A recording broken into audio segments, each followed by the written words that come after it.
Hello and welcome to The Discriminating Gamer, the only board game review show with a death warrant on 12 systems. My name is Cody, and today I want to talk to you about a game that has not yet been published. The creator of this game contacted me and kind of wanted to see what I thought about it, so I went ahead and played this game, and I'm making this review to kind of maybe, well, let you know what I think about it, and when the game comes out, if whether or not maybe it's something you want to look into or not. The game is called Ages. It stands for Arts, Good, Evil, Science. No. This isn't some new Common Core curriculum.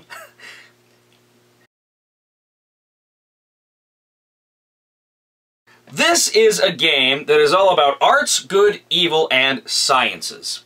Now, this is a deck builder, and it's a very unusual deck builder. What makes Ages different is that you, in addition to kind of the main deck of cards that you're buying from, and kind of a host of elite cards, boss cards if you will, that you can try to buy and bring into the game, there's also these icon cards. And these icon cards are either an arts, good, evil, or science card.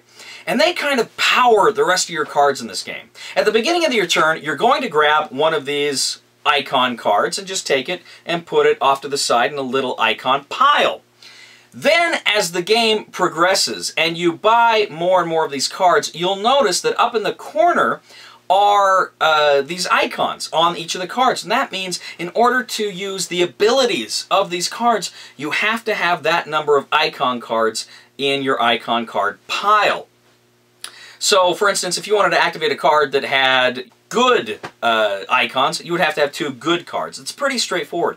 But in a way, it kind of alters the way a currency works in the game. You're going to be spending gold to buy the cards, but if you want to activate the effects of the cards, you need to have the specific icons. And you draw one for free every turn, and also you have gesture cards, which can mimic the various icon cards and essentially act as a wild for the icon cards. And that's pretty cool, and that's pretty interesting. When the last boss card or elite card is placed on the board, that triggers the end phase. You wrap up to the end of that round, and then what you're going to do is add up the value of all the different cards you have purchased, and whoever has bought the most expensive cards in total wins the game. So what do I think of Ages? Well, it's a very, very interesting idea, first of all.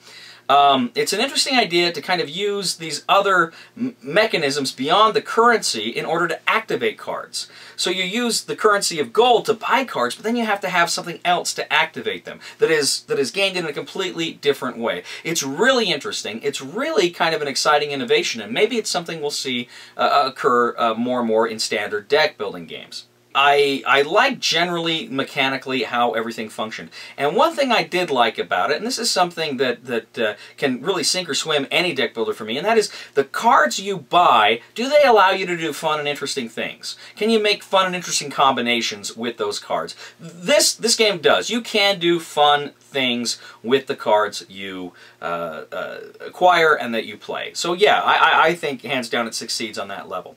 Now I will say the game we played, and the game you're seeing here in the video, this is only a prototype. I'm told that by the designer that the finished product will appear somewhat different, the art will appear somewhat different.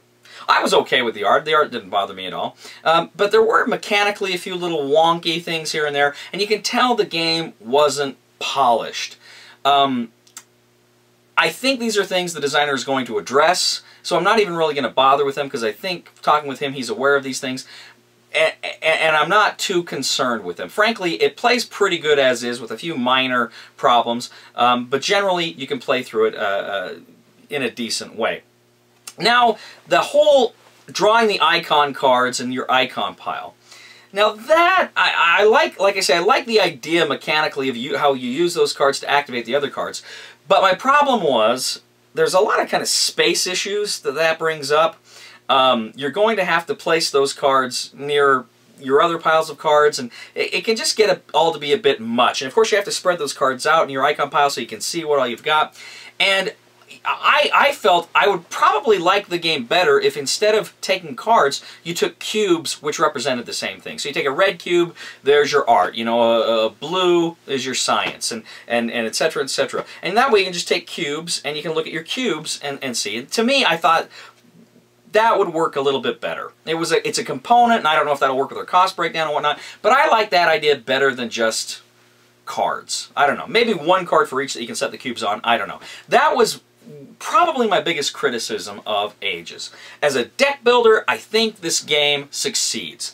I am very, very excited to see the final product for Ages. I've got a feeling this is going to be a really, really good and fun game. I'm not going to go ahead and give a definite buy it or try before you buy it or any kind of recommendation like that right now, just because it's not a finished product and I want to wait before I give you my final recommendation. But if you need something from me a little more definite, I would say I'm leaning toward a buy it recommendation for when it comes out. But I want to see that final product. It's a fun game, it's an engaging game, and I love history. I'm a historian. Of course I'm going to love it. So this is Ages from Edutainment Games. Thank you so much for watching The Discriminating Gamer. Please, please, please like us on Facebook and subscribe to us on YouTube. We are The Discriminating Gamer. Hey, I know that show! Please somebody help me on my feet again. And I don't know where I'm going and I don't know where I've been. Please somebody